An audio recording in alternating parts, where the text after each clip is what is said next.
I'd always get questions from some of my white friends like, "Hey, do you know so and so?" Just because he has like darker skin than me, and I'm like, dark skin like me, and I'm just like, "Oh no, I've never heard of him. You never heard of Tyrone?" Like, wait, I don't think I know Tyrone, bro. Yeah, it's interesting.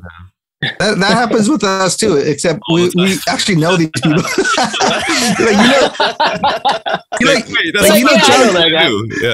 John Kim from Cerritos, right? You're like, I know him from church or Korean school or something, SAT class or something. Yeah. I always start with, "Hey man, that's offensive," but I'm like, "But I do know him."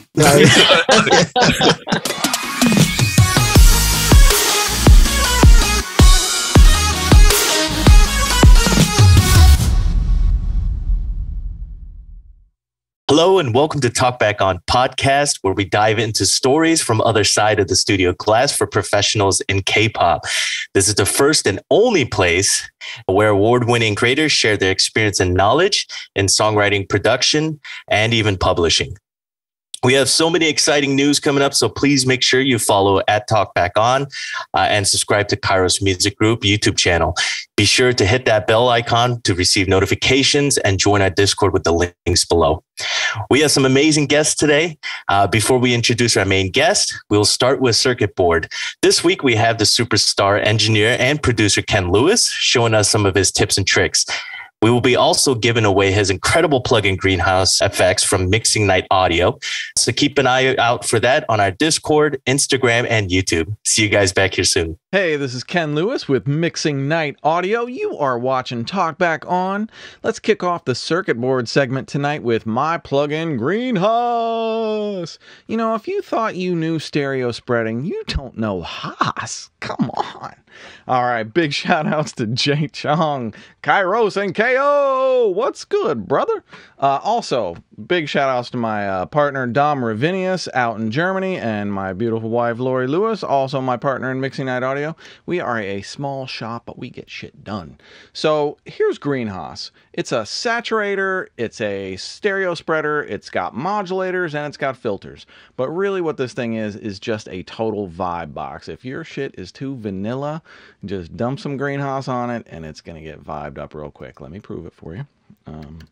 Okay, so I put a little beat together. This segment right here, it's all the same beat, and all I've done is add Greenhouse and nothing else. So we start off dead mono beat, and then it's going to be 3 different saturation flavors of Greenhouse. Red is going to be infrared, purple is going to be ultraviolet, and green is going to be gamma, Hulk smash. And this is gamma, you can see it right here. So infrared, ultraviolet, gamma. And then I'm going to break down a couple more things about the plugin, but check out the vibes. Here's mono into infrared.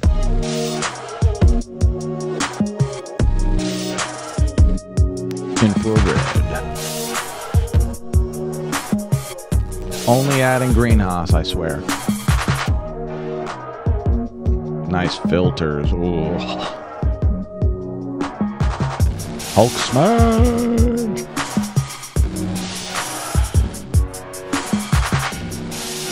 That's only Greenhouse. So Greenhouse can actually also act almost as a reverb if you jack up the fertilizer on it. Speaking of fertilizer. Okay, so if you haven't noticed yet, the fertilizer is a poop emoji.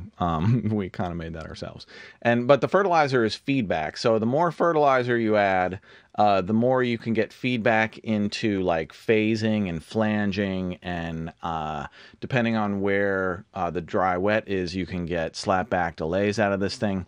All of the flowers are different modulators. We had 6 different modulation flavors to this thing, and they don't go progressively. They're just like, give me 6 different things that don't sound alike, that give me cool vibes, and they work well on different subject matter. So one might work great on a hi-hat, and the other might work great on a vocal, but not vice versa.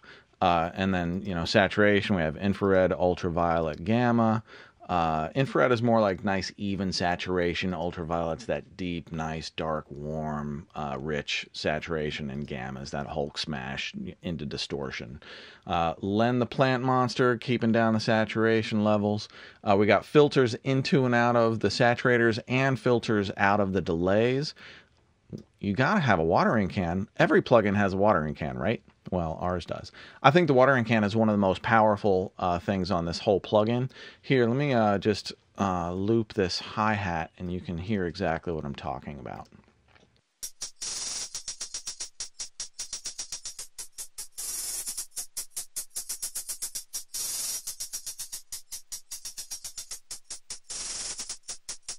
Do you hear it go from mono into stereo? Listen one more time.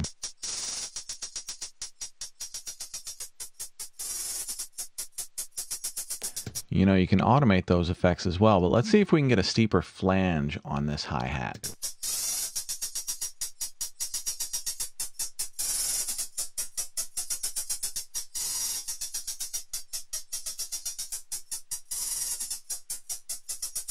Well, I might have to save this as a preset. I'm going to save this as KO. All right, I'm going to kick it back to you guys. This is Ken Lewis from Mixing Night Audio. Thanks for checking out Greenhouse. You can check out Greenhouse at Mixing Night Audio. You know, we also have a free YouTube live stream from this studio right here. First Wednesday of every month is Mixing Night at youtube.com/Mixing Night. So join me May 4th, Wednesday from 8 to 10 p.m. Eastern, and we'll be holding it down again. All right, back to you guys. Take care. Welcome back, everyone. We have an exciting show for you today, so let's get started with our powerful lineup. So introducing first, we have Jay Chong, the legendary hitmaker, and we have Kairos, award-winning multi-platinum producer and songwriter. He's also the founder of Decade Plus Music Publishing. And I myself, KO, chief engineer at Kairos Music Group, as well as a director of A&R at Decade Plus Music. We have a special guest for you today. He is a prolific songwriter and vocalist who has worked on many of your favorite hit records from BoA, EXO, SHINee, SuperM, NCT, ENHYPEN, and Monsta X. Everyone, please welcome Adrian McKinnon. Woo! Yeah, woo. What's up, guys? How's it going? Pretty good, pretty good. How are you? Hey, I'm doing okay, man. Just living the life, living the dream. Awesome, man. So let's get started with your story about how you got here. Okay, sure. Where do I start? Well, I grew up in a small town called Spokane, Washington. That's in the Northwest. I grew up in a musical home. My father was a gospel singer, and my older brother was really into like singing and choir and stuff. So I used to attend all of their events. My brother's a drummer. My sisters can sing. My mom can sing a little bit, you know.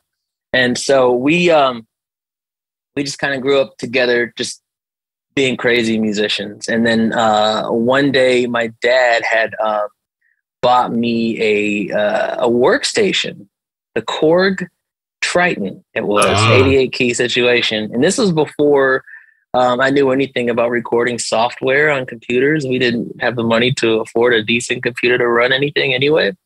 And so I would just work on that, producing beats and things like that, and wrote a few songs and recorded around town, and was fortunate enough to meet with some people at the local radio station. And they were willing to play one of my songs on the air. Which they weren't doing at the time. They didn't really play a lot of local music. They just wanted to keep stuff, you know, in the top 40s. But they were kind enough and gracious enough to get my song some airplay, and that just happened to get the attention of some A&Rs over at Asylum Records, which is a subsidiary of Warner. And flash forward to 2007, when I got my first recording contract with Asylum. And then upstream to Warner Brothers Records as an artist and songwriter. And so, it was a pretty incredible journey all those years. And coming from the small town of not knowing what the heck is going on to jumping right into moving to LA and just being in the scene all of a sudden. It's pretty bizarre. Wow. Korg Triton. Yeah. Not wild, yeah.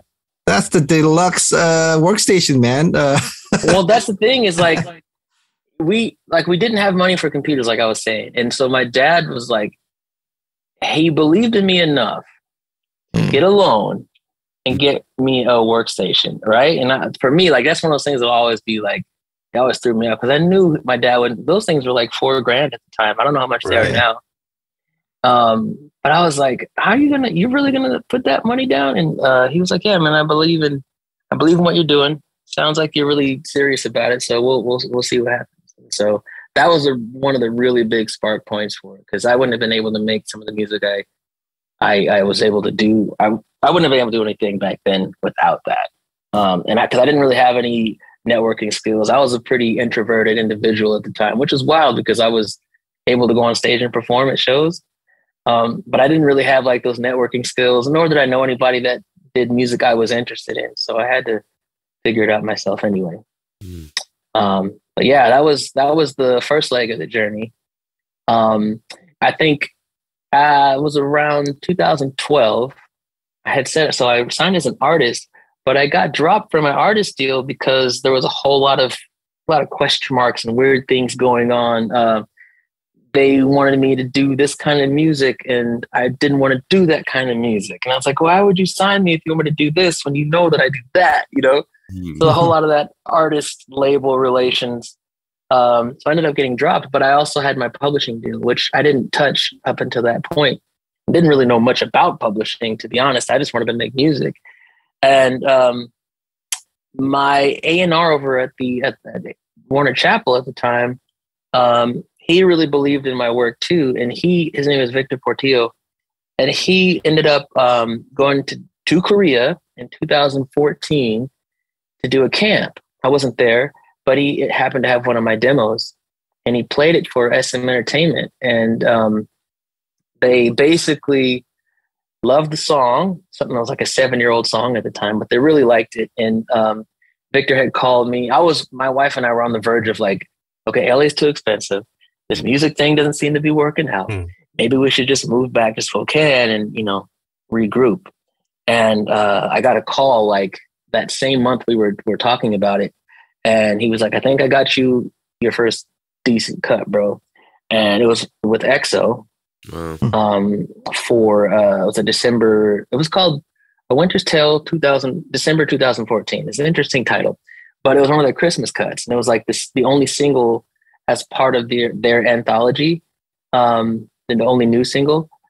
And so that actually got some attention, and they asked me to come out the following year in 2015, where I had my first ever camp, and happened to work with some heavy hitters like London Noise. There's amazing songwriters there. Chick was there.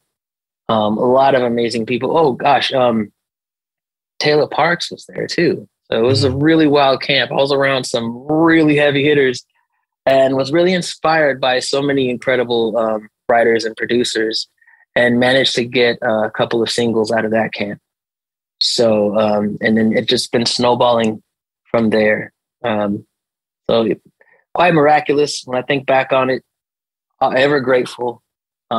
Super wild journey, and the journey continues. Now I just have more humans in the family. It's the same thing, but slightly different, Wow. I think just to, talk about timing, right? Sometimes when you're in the grind, you forget, you look at the problems that you have in front of you, and somehow they just end up working out in a way, right? And that's the, I guess, trickiest thing that people, when they look at music and people who have careers in music, they look at that as like a big obstacle. But I think, you kind of demonstrated, and also, you're almost like living proof that, you just got to work hard, and somehow it just all ends up happening. I know that you and Kairos spoke at Berklee College of Music recently. How important is it for professionals to mentor the future generations of professionals in this business? And would you like to talk a little bit about your experience speaking at Berklee? Oh man, absolutely. Well, first of all, it was an incredible experience. I have never done anything like that before. I've done a few panels, but this one seemed a little different because it was the first time we had to, I had to adjudicate someone's work on stage. It was amazing. It was really cool. I was so glad that I was able to meet Kairos, and I feel like we had a really good time there. The students were very warm and inviting and receptive. the feedback and the commentary that we had for their works. I think it's very important to reach out to the up and comers and the people who might have questions. Just tonight, actually, my son's up in the studio working, and he brought some friends over, and they were asking some questions about engineering and just sort of talking about what avenues they can take. And it feels good to kind of take on that sort of mentorship role, and to pass on whatever knowledge I happen to have for, it's sort of that the fatherly role, that we just naturally gravitate towards. And it's just a nice muscle to exercise. And it's also rewarding for me as well, because I don't know, because I feel like I can learn from the younger generation as well. Even in sort of hearing some of the music at the Berkeley event, I was hearing so many cool ideas, things that that are so left field. And that's the beauty of art in general. But it's just inspiring to be around it and to be around fresh, energetic minds, people who are really thirsty or really hungry for it. It reinvigorates us. But yeah, I have to shout out Dr. Haeju Kim, who reached out to me, and she was very gracious, and she explained to me how it was going to go down, because I had no clue what was going on. But she was like, "Yeah, we'll have you come up, and we'll have you talk to some students." I was really nervous, but she reassured me things are going to be totally fine. And yeah, what a gracious host, and we got to meet a lot of the staff there. Very sweet people.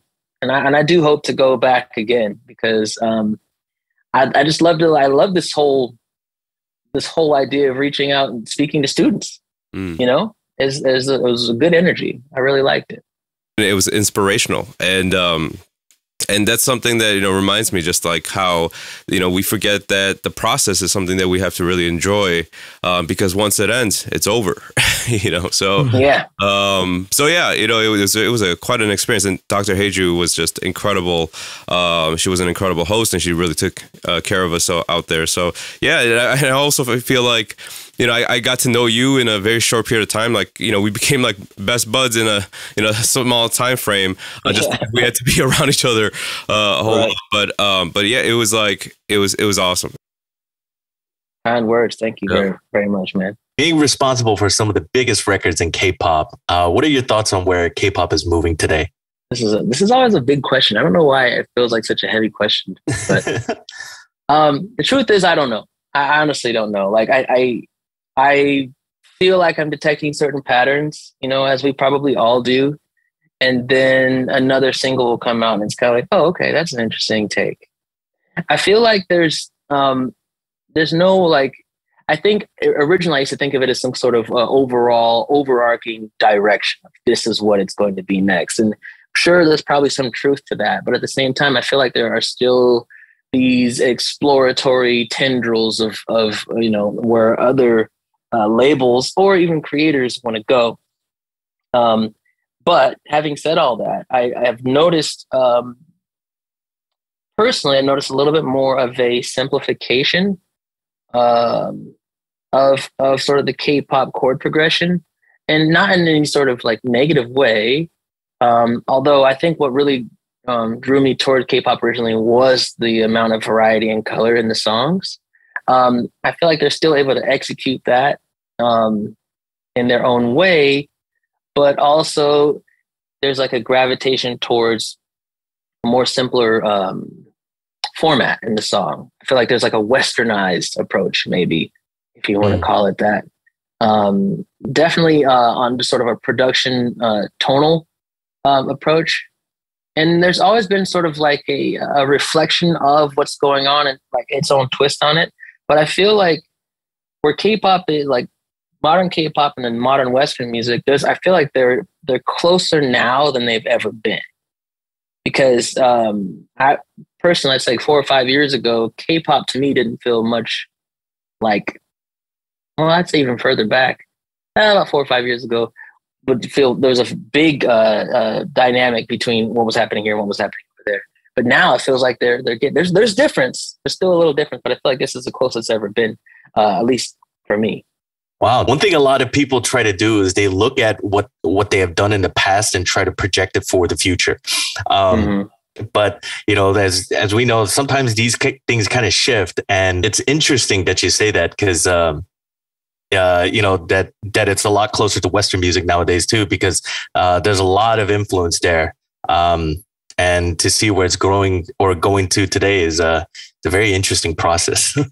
Yeah, absolutely. Oh, I wanted to add to that. Actually, what you saying, it had me thinking about like how cool it would be if you see more and more influence from sort of the K-pop world influencing what's happening over in Western music. So having some sort of like K-pop elements, for example, like, I mean, boy bands, like what happened to boy bands in America? I mean, we had One Direction. It was like probably the most recent example. I mean, maybe there's something after that I'm missing, but we don't have many groups anymore. The harmony structures are quite simplified right now. And, you know, I love working on harmonies. So I just want more opportunities over on the West to do some harmony stuff. But also singing and dancing and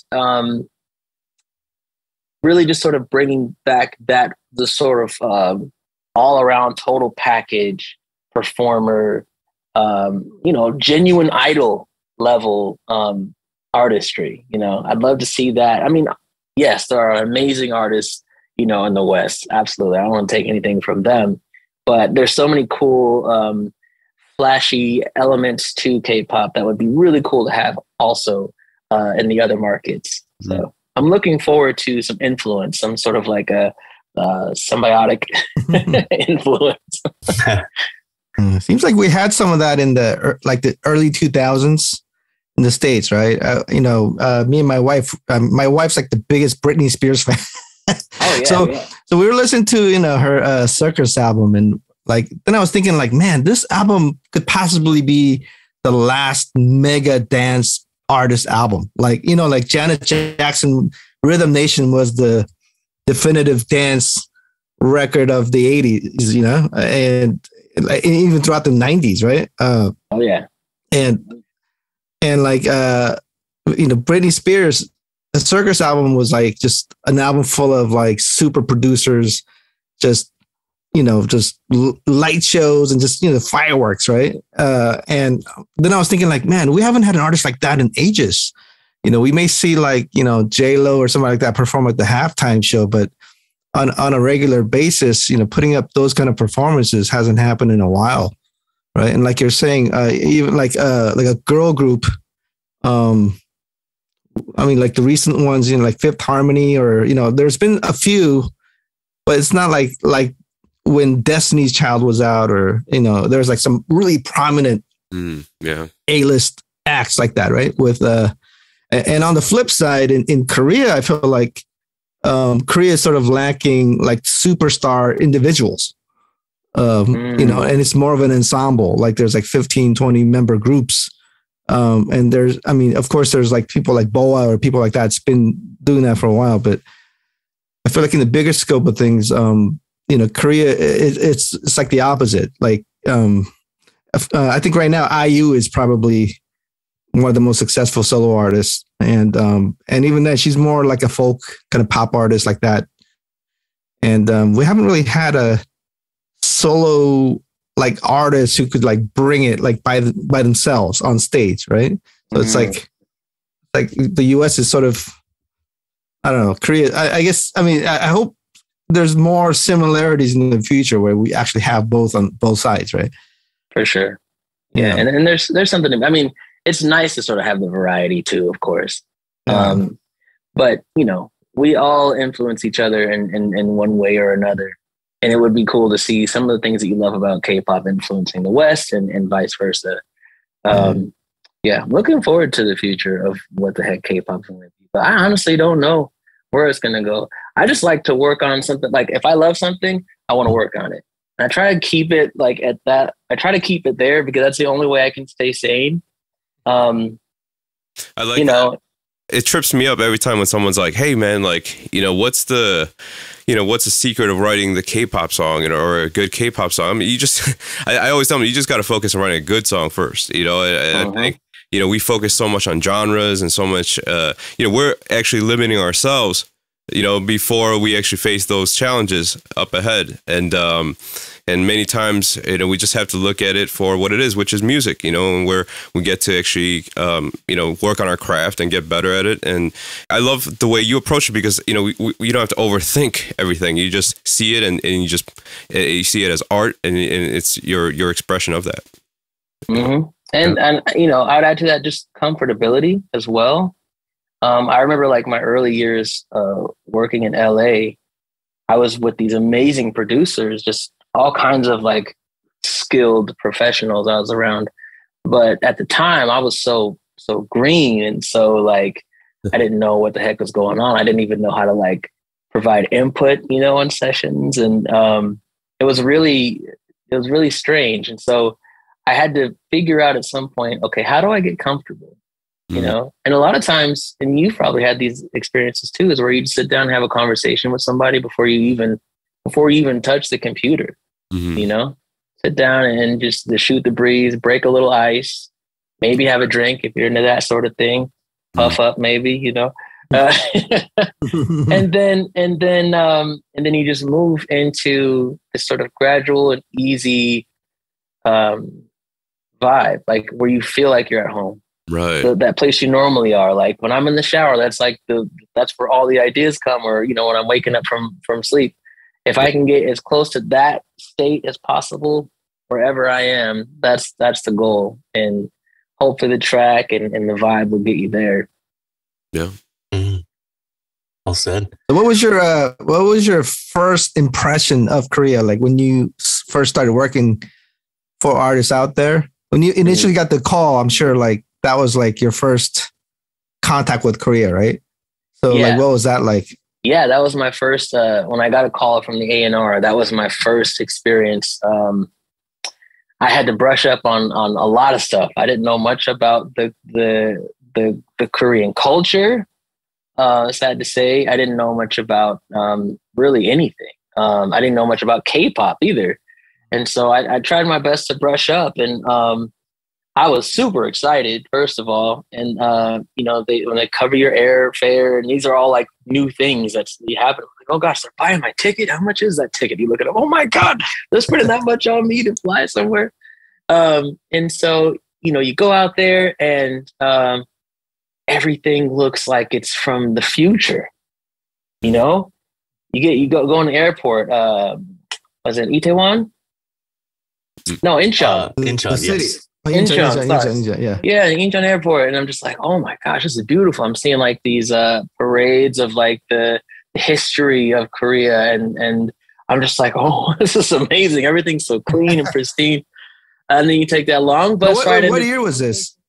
Oh, what year was that? My first time out there was in 2015. 2015. Okay. 2015. I was out there. Oh, were you? Oh yeah. I was living there at that time. Right on. But no, it was incredible, man. Warm and inviting people. The taxi drivers are a little wild at night. But the sessions were incredible. Like they're just some of the most memorable moments in my music career are out in Korea, hands down. I've been to a few places, but Korea, maybe it's just because that was my first like big experience like that, or having my hotel room to myself, and you push a button and everything turns on. You got the awesome toilet that cleans your butt. All new experiences for me, and I loved it. Absolutely loved it. I can't wait to go back. Honestly, can't wait. But it was a great experience. Compared to the States where, that it's where a lot of people are in their cars, obviously in Korea, you're walking around a lot more. And it's a lot more, foot traffic than there is with, over here in the States. Right. How was that like for you trying to soak that kind of experience in? I compared it a lot to my New York trips. Because I feel like there are some similarities there.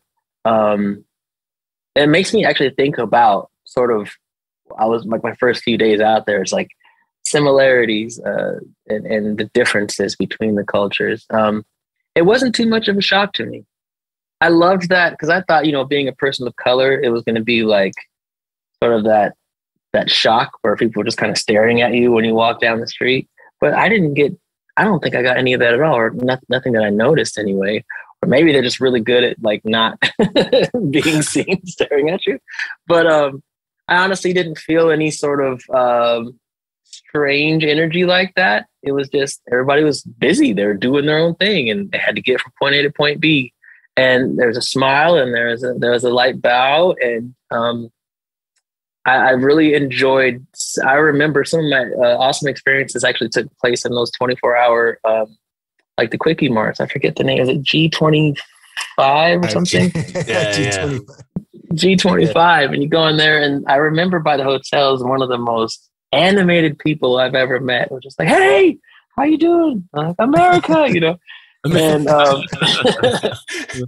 just really nice people. I don't know if they're making fun of me or not, but it felt warm and inviting enough for me to come back and buy some more of that honey water. So yeah, I had a great time. The people were gracious. I can only count a couple of times, and this was actually over in Itaewon, where it was the more foreigner area where things got a little strange, and it wasn't anybody from Korea. It wasn't any Koreans. It was just sort of the belligerent folks from elsewhere. That's where it got a little weird. But even that was fine. Even that was okay. Yeah. I think a lot has changed, you know, and I mean, I didn't live in Korea, but I remember like in the 90s, you know, if I was visiting when I was younger, you know, we got looks because they knew we were from the States. They knew we were American, you know, and so like if we wore our shorts too low, you know, or you know, wear a baggy shirt or something like that, they're like, oh, you know, Americans, you know, and I'm like, I kind of went through this like identity crisis because I'm like, well, you know, I'm Korean, but you don't accept me as Korean, you know. Here I go back to the States, you know, I'm still Korean American, you know, and so it was kind of like this like tough median, you know, to find like, you know, who am I, you know, in a sense. So I remember like they treated me a bit different. Now it's like even early on with music, you know, they didn't want things to sound too American. They're like, you know, you got to be careful. It's too American. Like, you know, you got to understand the market out here. And then now, like so many things, like the leads that we see and the leads that we get are more geared towards the Western market because of the crossover and because of the potential of, you know, things, you know, moving in different directions. So, yeah, it's really, really cool to see that, you know, just going from, you know, people pointing fingers because I dressed differently and I spoke English to now like embracing different cultures, you know, and things like that. But yeah, you know, that's really cool to hear that. Yeah. I mean, I could have just been fortunate and missed, you know, whatever. It could have been out there. Or maybe I was just too busy minding my own business. I don't know. I know usually my commutes from the hotel to the studio was having my headphones in and listening to whatever I needed to prepare for. So I had my blinders on, but from time to time. But no, I really enjoy it out there. I mean, Korea's come a long way. I think you said like 2015. I mean, that's like completely different from I would say like 2007 or like pre K-pop days, you know. Okay. Before the terminology K-pop was, you know, Korea was probably one of the most homogenous countries in the world, right? I mean, we had practically no tourism. Like it was mostly like locals, and you know they don't get to see foreigners too much. When I went there the first time in '93, and you know, cabs wouldn't even pick me up because I looked different. You know, I dressed different, right? And then I think it was like 2008, 9-ish is when K-pop got popular, and a lot of people, like a lot of Americans live in Korea, you know, some like 20 years now, like been out there. So like people are like now kind of used to seeing a lot of foreigners walk around on the streets, right? Mm-hmm. And, you know, and people in general are pretty gentle out there. So they're like, cool, you know. But yeah, like when I went there the first time, it was like, you know, like Kairos was saying, like we kind of stood out because we kind of, I mean, ethnically we're the same, but we our mannerisms, everything is different. You know, the way we speak Korean is different, you know, and there's like that little bit of like, hey, you know, you're an outsider there, you're an outsider here, kind of, you know, there's like we're like nomads, like kind of stuck between a rock and a hard place, right? So, yeah, things are better now for sure. Well, that's what fascinates me is like, I don't know much Korean, but I'm so curious about like dialects and what those differences are. Like, I feel like if you're from somewhere else, you can tell what a northern English accent and a down south English accent. I feel like those are really distinctive, but I don't know if I'd be able to detect, between like Americanized Korean or whatever you would call it, Westernized Korean versus local Korean. It's just bad Korean is what it is. It just at that point, yeah. You got the southern lingos, which they call saturi, right? Like, so if you're from the south, Busan, you got Daegu or all these different places, they have different accents. But most people that come from the States, it's just bad Korean. So as soon as you hop in a cab and you're like, you tell them where to go, they know you're okay. Like immediately they know you're not from there, right? Oh, okay. So, like they might give you the detour route, They definitely have a keen eye. Like they can tell just the way that you dress, that you're definitely outside of their country. You know what? Yeah, one thing I noticed is that in Korea, you rarely see a grown man wear shorts, even in the summer. Have you noticed that? Yeah. Well, I noticed that. A lot of the gentlemen are usually clean cut. Yeah, and but I'm spending. Yeah, they're slacks and nice dress, nice shoes. I'm usually in the Gangnam area, so I'm not too far outside of that area. So we're talking, Beverly Hills type dress most of the time. Right. Older men in shorts. No, I don't think a rare thing. I think I was like the only older guy in Korea walking around in shorts, and I remember like my friends telling me like, "Hey, you dress like a juvenile." Like, you're like, ow, ouch. Why would you say that? Now, my entire closet is just t-shirt and shorts, right? So, it's funny. So it's comfortable. I hear it, man. So the reason why I mentioned that, I think we're talking about is because it's actually a very important part of our identity and culture too, because even as Korean Americans and where we fit into K-pop today and, and just the role that we play is very different from someone that's a native to Korea, and obviously I think a big part of the reason why we see a lot of the bigger success that's happened, like Asiatics, or BTS. I mean, it's all because we have the bridge that crosses the different cultures, and I think for us, understanding the culture that's, they're going on in the Western world and bridging that with what's happening in Korea, because we're still tied very, close to what's happening in Korea because of our, parents and our parents, they speak Korean.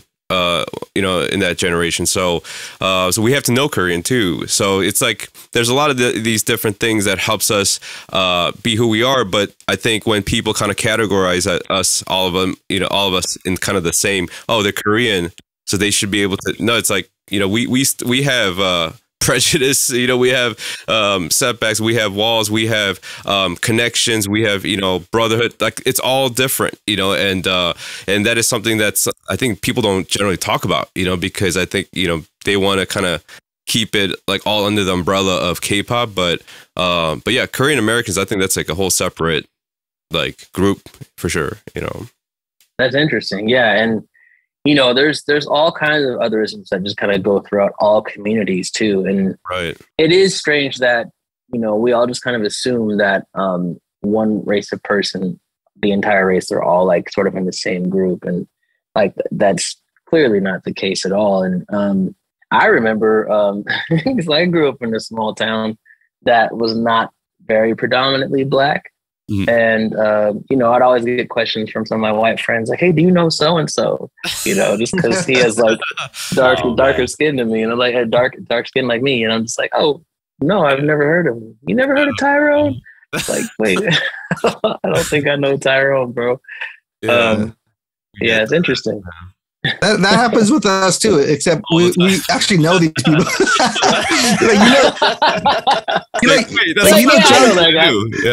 John Kim from Cerritos, right? You're like, I know him from church or Korean school, or something, SAT class or something. I always start with, "Hey man, that's offensive," but I'm like, "But I do know him." I'm like, "Okay." Yeah. Everybody knows everything. Yes. I used to get compared to Psy a lot. That was a moment. I remember walking into a studio for a session, and then this one guy's like, "You're Psy." I was like, "No, I'm not." What? And they're like, "Oh wait, Psy's a little heavier." And I was like, "It's a little weird." But that would have been funny if I was like, "But I do know him." He goes, "Dude, we Asiatics, right? We went to a radio station in San Diego. We walked in, and then the security guard's like, 'Hey, you guys are the Jabberwockies, right?'" Oh, what? Oh no! Oh no! Did you wear the mask? Jabberwocky? Yeah. Man. No, it's strange.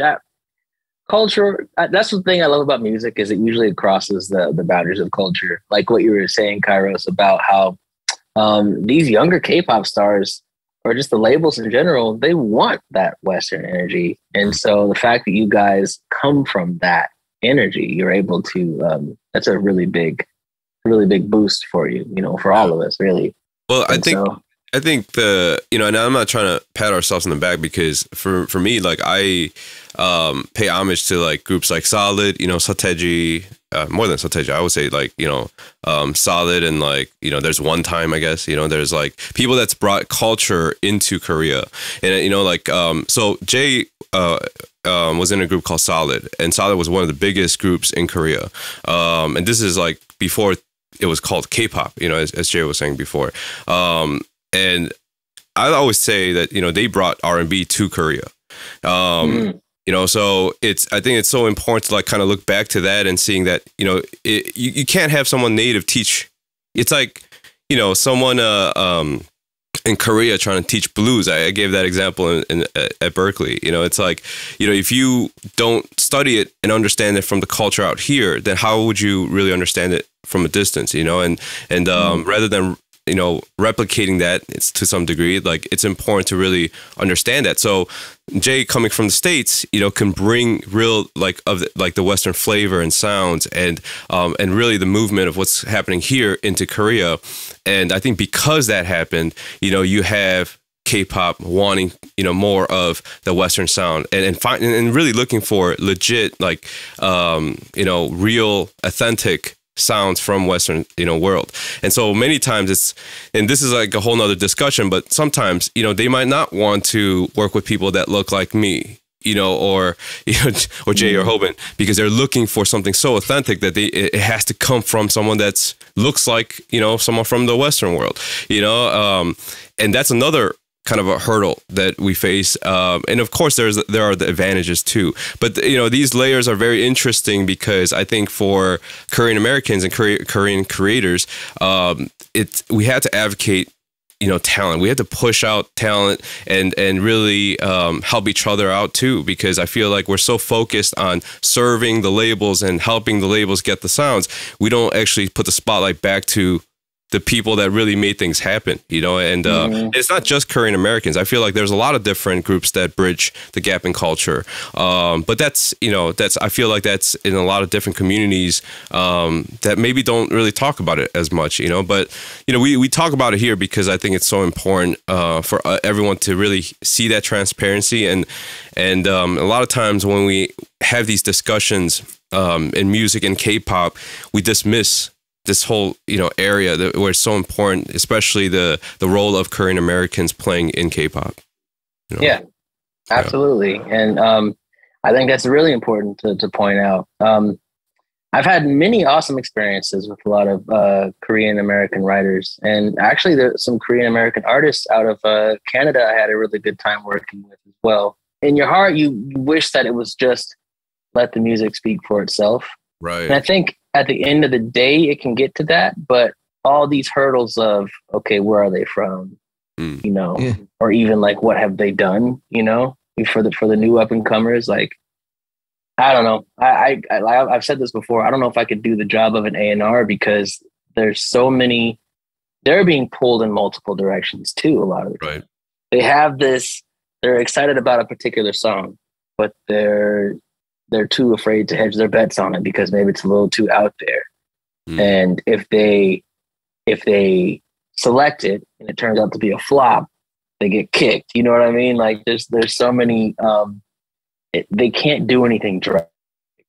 And I feel like that sucks. That kind of hinders the creative aspect for writers and creatives.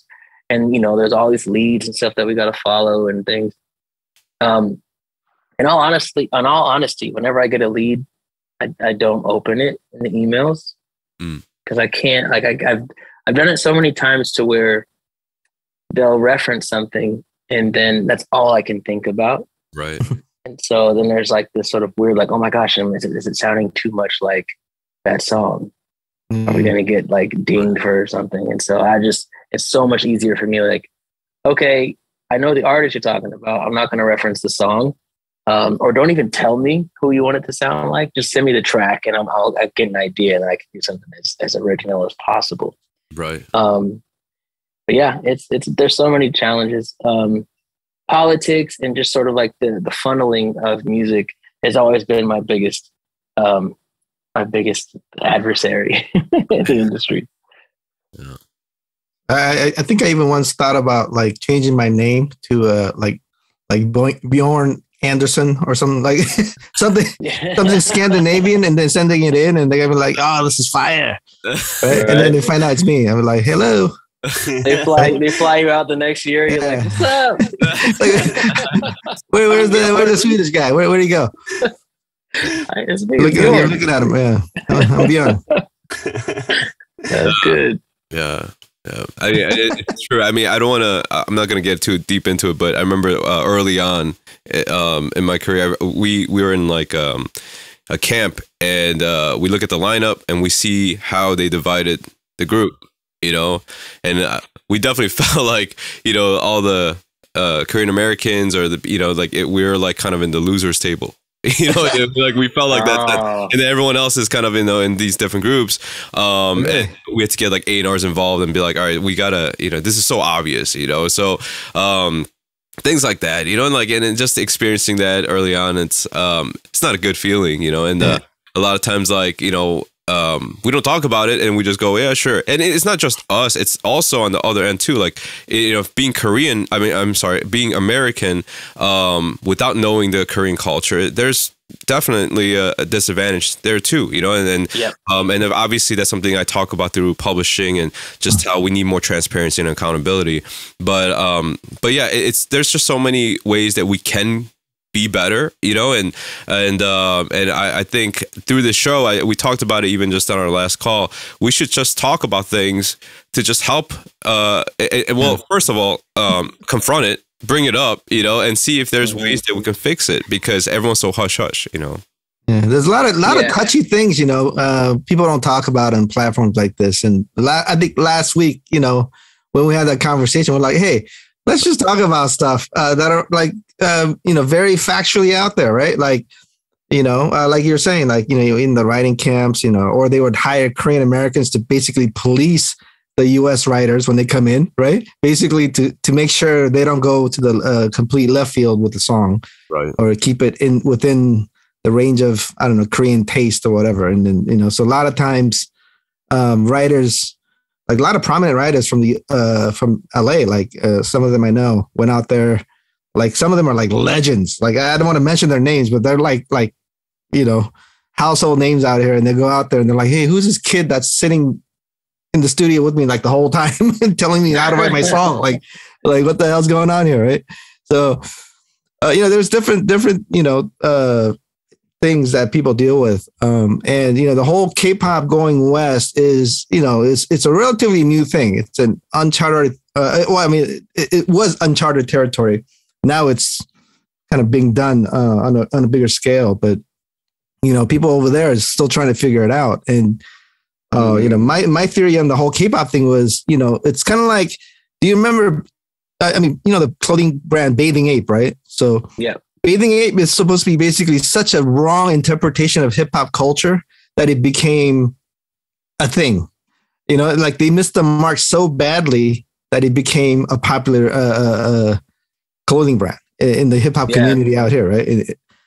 And in many ways, K-pop is the same way. It was such a horrible attempt to make Western music that it ended up in a completely different left field, and that became a thing, right? So now that they're getting the music from the actual source, you know, in many ways, it kind of goes back to what you're saying about like how a lot of Korean music is become so simplified now, right? Is because before it was Korean people trying to make Western music, and all they know were these complicated chord progressions, right? And they're trying to incorporate the Western rhythm and things like that into the music, and that's what basically, in many ways, that's what 90s K-pop was really, because a lot of the locals were making it.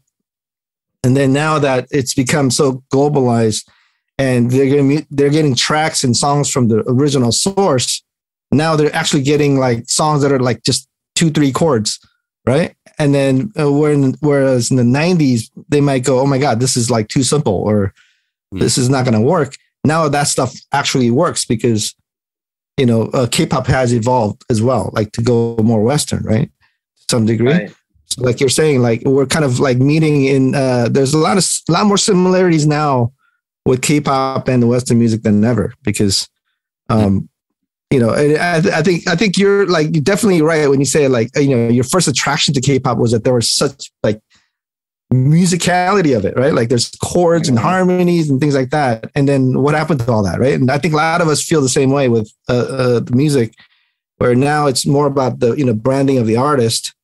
And, you know, the artist is so big that they could pretty much sing any song they want, right? So they just basically, the songs become more and more Westernized and more simple in many ways.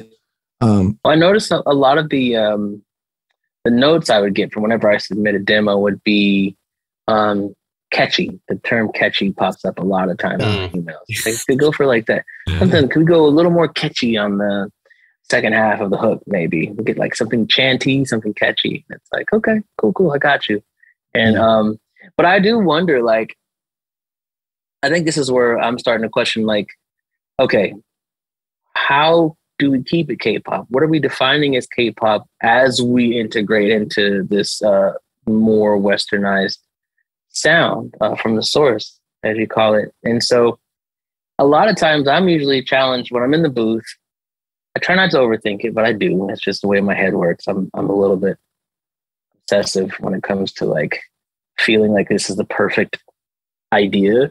So I'll be in there for a while debating, okay, do I add more variety to this melody, or is this simple sort of Western approach okay?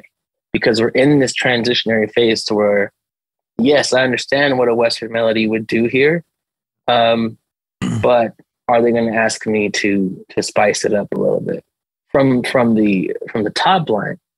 And you know, is it going to be one of those things where we have the track and it kind of stays more in a simple realm, and then for the vocals we do a lot of fun tricks and backflips with the melodies and stuff, or do we keep it simple? Those are usually my big toss-ups whenever I hop in the booth. Gosh, where do I go? Left or right? But now you're adapting to that whole thing, which is awesome, right? So like in the 90s, there's been several attempts from Asia to cross over artists to the US, even in the 2000s, right? And I would say the biggest mistake they made was like every time they send over like an A-list star out here to break the US market, they would hook up with like a prominent producer out here that had the same sound as everybody else, right? So if it's like, you know, like in the early 2000s, it'd be like Timbaland has like all the hits on the top 40, and then he would produce the song for like, I don't know, like a Japanese artist, right? That's trying to cross over, and now her music has no Japanese feel at all, and it became just a Timbaland song, right? So and then for those kind of reasons, it didn't have the commercial like viability back home in their motherland, and then over here it wasn't American enough, or like it wasn't just I don't know, like it wasn't a big record in either side, right? So so there was that growing pain of like sort of, hey, let's link up with, you know, the biggest producer out in the US and try to see what, you know, how that goes. And that happened with a lot of artists from Japan, Korea, China, you know, trying to break out here in the US. And then now it's like the opposite. Like they don't go to those people, and now they're going for people who have sort of a unique sound, or who would kind of like be on the same page with their agenda of like their musical taste. and they could carry that forward, right?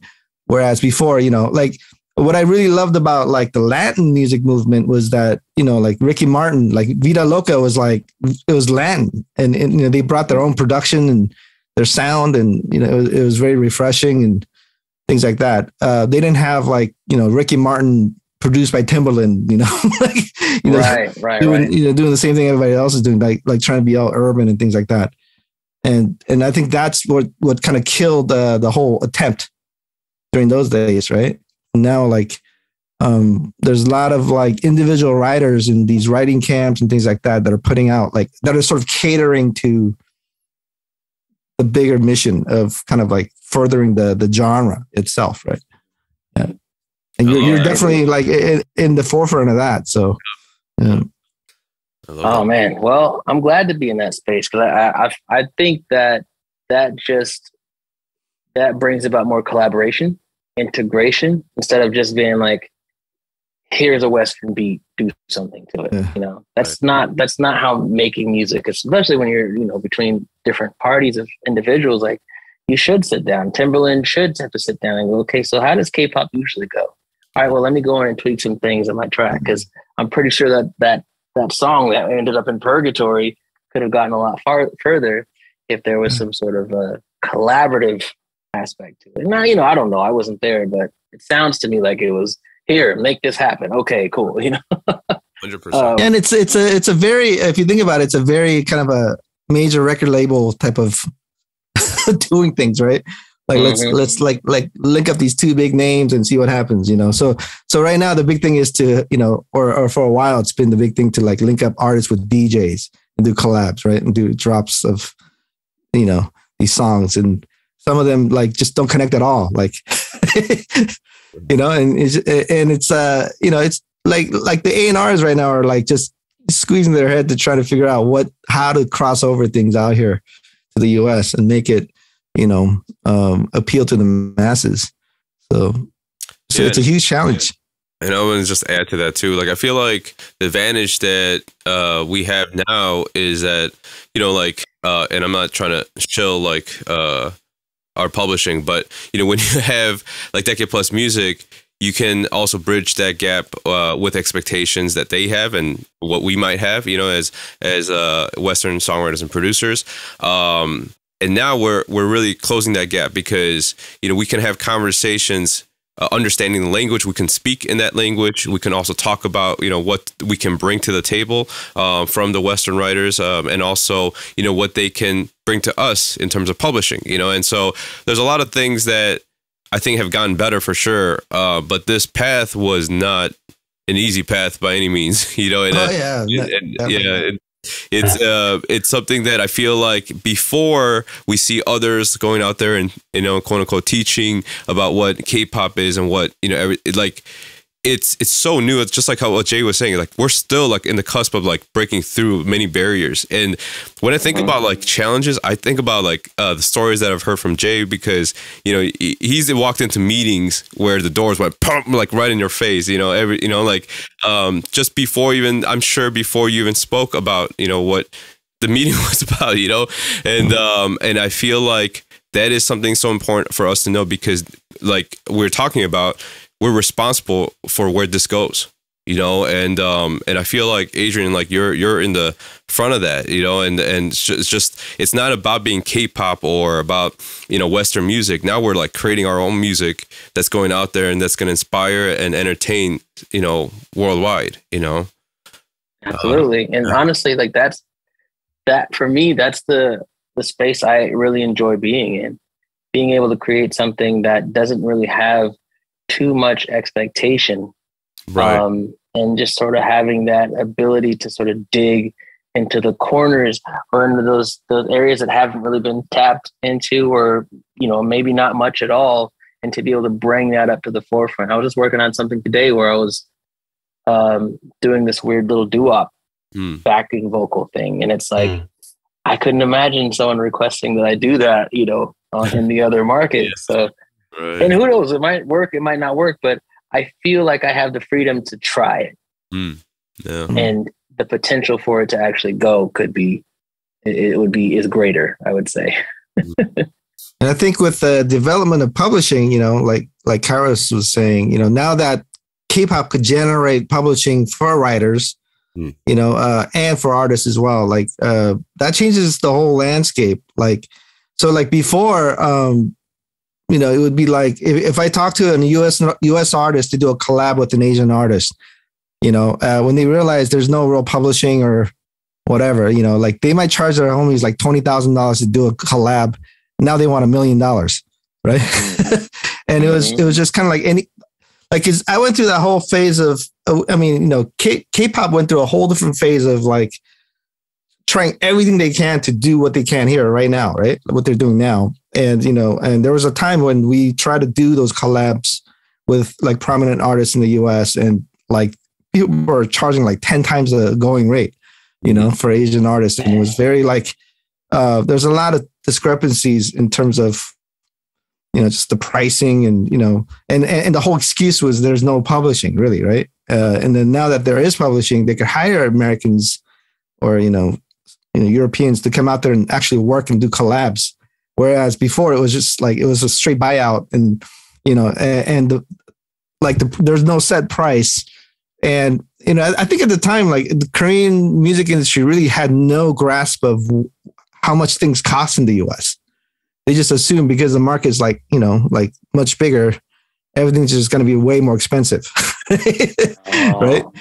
So they just came with this expectancy of like, okay, it's going to be like crazy expensive, right? To collab with, I don't know, like an A-list rapper to put him on a song. It's going to be like $1 million, like, and that's how much they actually charge people back in those days.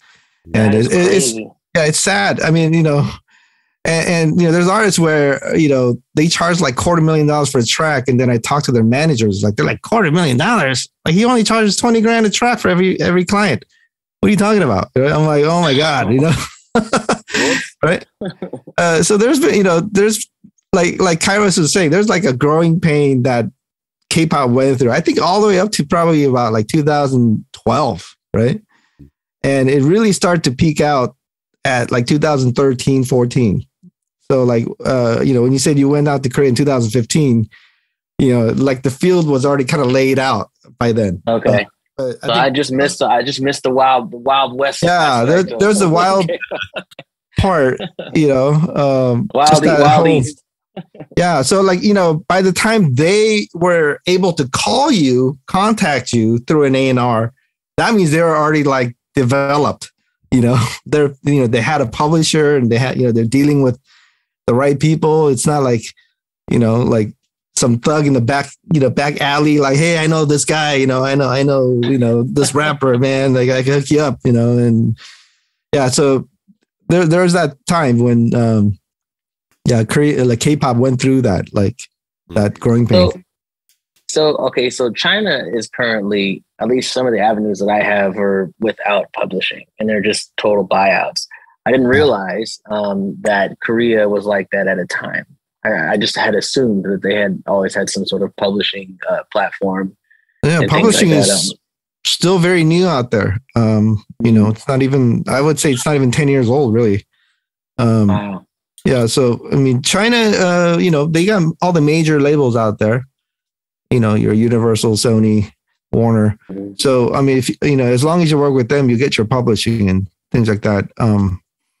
But yeah, Korea, I think Korea was probably one of the latest to adapt to the whole publishing system, really, out of all the markets. Japan had it, Taiwan had it, like everybody had it. Singapore, like Hong Kong, everybody had publishing all through the 90s. And Korea, I think, adopted it probably like in the mid or late 2000s. Yeah.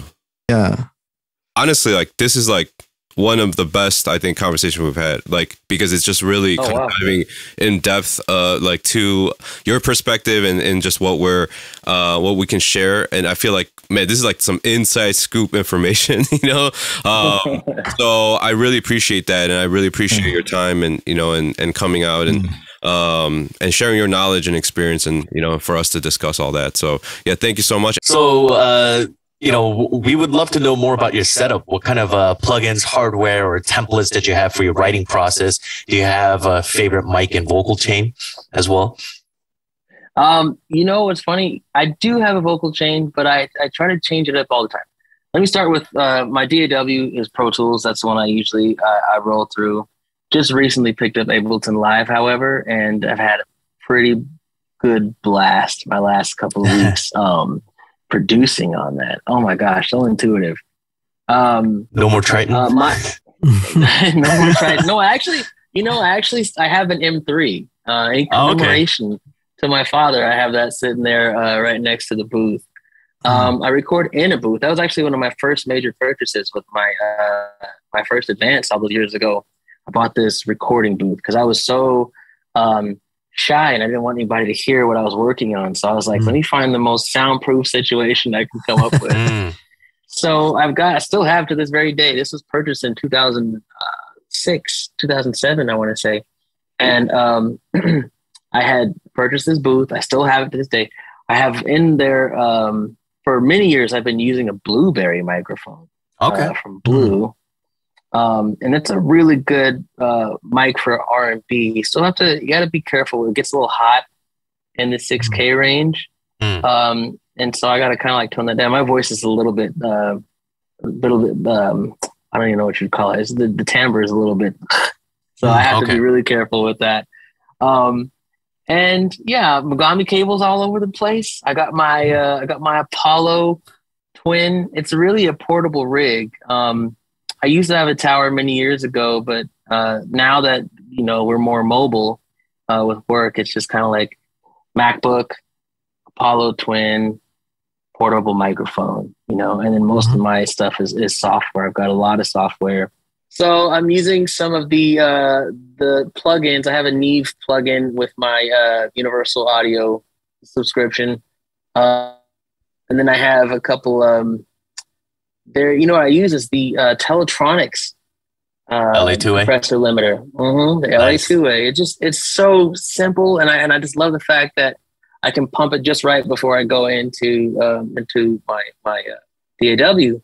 And so from there, I'm just using CLA on my buses. Okay. I try and keep it real simple, really clean, because for many years I had a MacBook that couldn't handle too many plugins.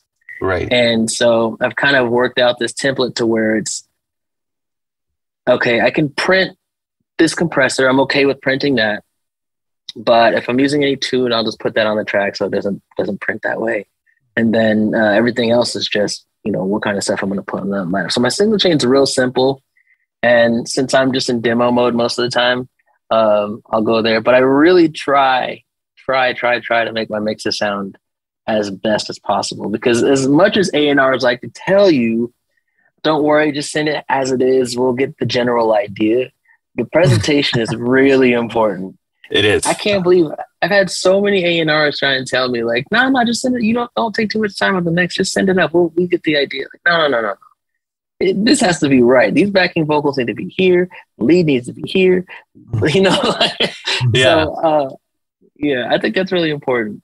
Kairos said this, like, we can't usually leave the imagination up to the, people that we're sending it to or even playing it for, and I think the whole mixing aspect or trying to present it in the nicest way possible is to show the best case of your work.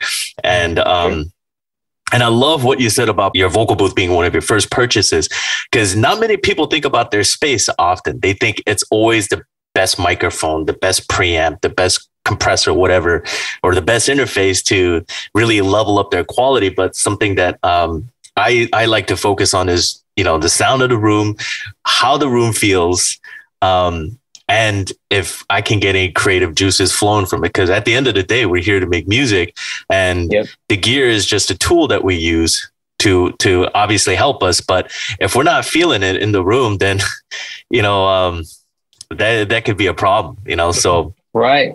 Lighting, even acoustics, etc. All of that stuff, I feel like, is something that people tend to miss out on or not talk enough about. And so I really like how you said that you made your vocal booth your first purchase. That's, I think, important for a lot of people. Yeah. And lighting is a major key for me as well. I think that's a really important sticky point. Like, how does it feel? I think lighting, it's just one of those things you might not think about initially, but it creates a particular mood for you. You know, from you're trying to create, you're trying to get stuff out, and so if you don't feel like you've got that warm blanket around you. Matter of fact, since I'm singing, I have to be careful with my voice, so I don't turn the AC on. I'll get a little hotter in that booth, but the booth has a cool ventilation system, silent fan and all that stuff, which is great. It keeps the microphone from condensing or from condensating. But I still like it to be a little warm in there, because as much as I don't like to get too hot, I'm not a big fan of getting hot. I feel like that's where I can usually, my vocals will get where they need to be. I'm not too dried out. And so that's another thing, lighting, temperature. And none of this has to do with music just yet. So I feel like all these things have to be, well, they don't have to be, because I feel like you can have a different sort of angle when it's a little bit chilly, you might have a different inspiration, but all these things matter. That's what I'm trying to say. And will have an influence on your creative process. So for me, the more comfortable I am, the better. And I try not to caffeinate too soon before recording vocally, especially if the song has a lot of like what you call it, falsetto, because falsetto drives me out so fast. Right. So I try to hydrate early, like a couple hours before, and maybe caffeinate an hour or two before if I can help it. But I think preparation is really key, especially as you get older in age. Like, I'm no spring chicken anymore, like so these things are just as important for my health as well. I'm in that phase right now, man. We've been writing nonstop for about a month, and then I'm just completely burnt out. Like about 3 days ago, I was just like, because he's talking about the keynote. This is what I was talking about. Like, how you can't rely on emotions to write music, because, when you have a job as a songwriter, you got to make songs, right? Like, and not always base it on emotions all the time. And I was completely burnt out, man. Like, I was just like, oh man, I'm just going to take a nap, taking walks around the neighborhood. Man, it took a while to decompress and kind of bring it back down again. And I'm still working on it. Like, I hear it, man. 100%. Yeah, that's the crazy thing, because a lot of people think because we work in music, entertainment industry, that we're very outgoing and so forth. But we're like, a lot of us are just kind of like introverts, right? Like, what do you call that? Extra introvert? I don't know. Like, people, I think introverted. Yeah. Yeah. Like people who seem extroverted, but we're all introverted, right? So they expect us to be out there partying and and you're like, nah. I'm in my dungeon like every day, There is those times when like, okay, I don't want to work on something, but there's a deadline and I have to get it done, right? Yeah. So I'll go in the booth somewhat reluctantly, but the beautiful thing about music, or the beautiful thing about creating, is that even though you're kind of in a mopey mood before you get started, once you turn that track on, and especially if this is like a day 2 visit of the song and you've got like these ideas that are already down, it's like this reinvigoration. Like you just get hit with like, oh, that's right. This is where I was, this is the space I was in. This is so cool. And then your energy comes right back. And then you're able to finish it. You're able to complete it. But then music always reminds you that you love it.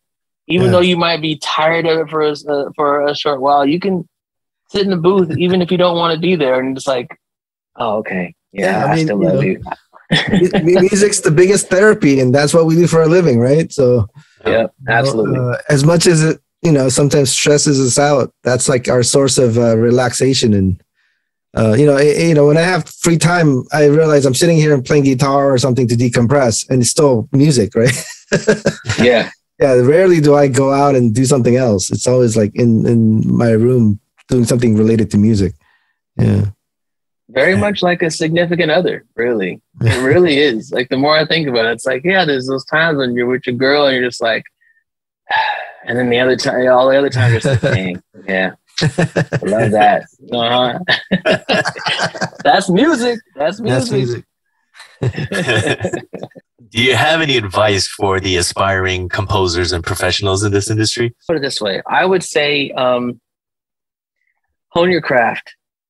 I know that's kind of a broad sort of thing to say, but there's nothing wrong with learning a little bit of theory. I know there's a lot of people that pride themselves on like not knowing theory. That's like kind of the popular thing right now. And there's nothing wrong with that. I think, having that raw talent is dope, but like get those tools.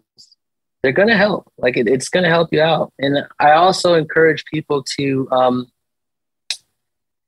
social media is a really big thing. I encourage people to use that. I actually have, this might be a shameless plug. My former manager, actually, he's not really in the music industry in this capacity anymore, but he just partnered up with a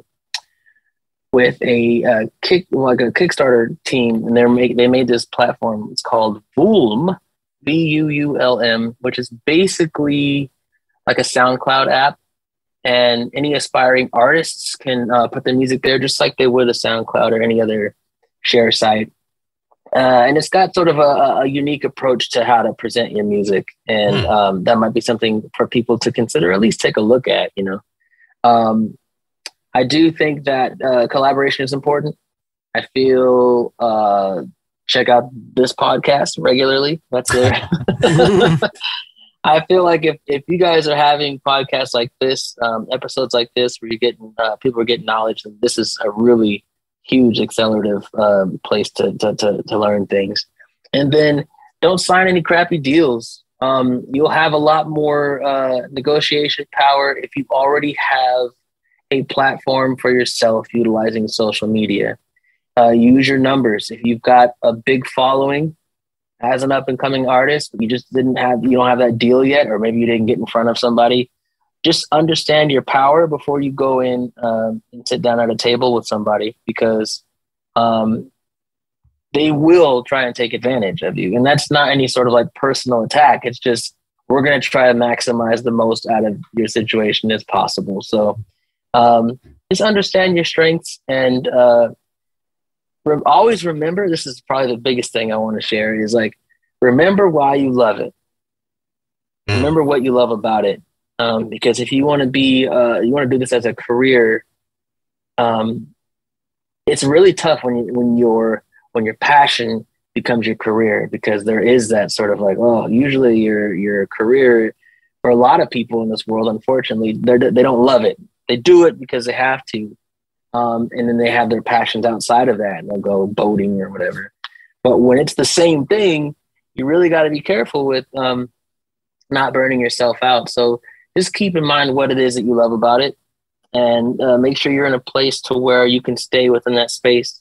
Not to say don't explore other avenues of music, but just remember those things that drew you to it in the first place. I think that's really important. Well said. Anything that you would like to plug, and where can we find you on social media, etc.? Okay, well, I mean, I've got social media. It's not really as organized as I'd like it to be, but my Twitter handle is @ADMC1. I'm on there maybe once or twice a year. I think Instagram is where I spend most of my time, and then vicariously Facebook, because that switches on, so things get plugged there. But I'm never on Facebook. Instagram is Adrian_Graham, as in Instagram. So ADRIAN_GRAM. So hit me up there. DM me. I might not get to you because, again, I'm not really on social media that much. I've got some music in the works. We have a project, Tay Jasper, a good friend of mine and co-writer. We put together a group with the producers London Noise. We formed a group called Way Out. We have a song that's on YouTube right now. It's called 2 Up. Check that out. It's a fun little song. We filmed it out in New Mexico. We were in a hot air balloon. It was a magical experience. And we have more stuff on the way, and look forward to sharing that with you guys in the future. So think that's about it. One thing to take away, guys, is just focus on writing a good song. I think sometimes we try to think about too many elements on what goes into a song, or try to dissect everything that goes into it. But make sure that we hone our craft and have some fun writing good music. I hope you guys enjoy this episode, and we'll see you guys next time. Bye.